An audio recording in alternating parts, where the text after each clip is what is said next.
Kalau rumah korang masih guna iron yang lama, lepas tengok video ni mungkin rasa ketinggalan sikit lah kan. Ini ialah Perismith G9 Elite All-in-One Ironing Solution Steam Pro Series. Yang ini dia bukan iron je tau, tapi dia dah macam satu station terus. So iron ni dia datang dengan iron box sekali tau. Tengok ni. Nak iron biasa boleh, kalau nak menegak pun boleh.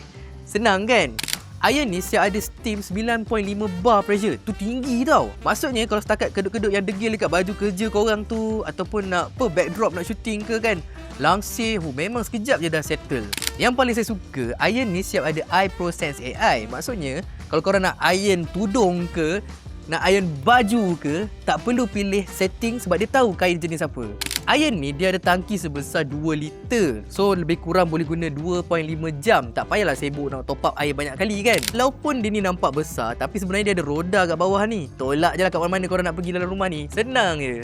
So kalau korang ni jenis yang banyak jenis baju nak kena gosok semua kan, lepas tu nak cepat, kerja nak mudah, dapatkan je Perismith G9 Elite ni.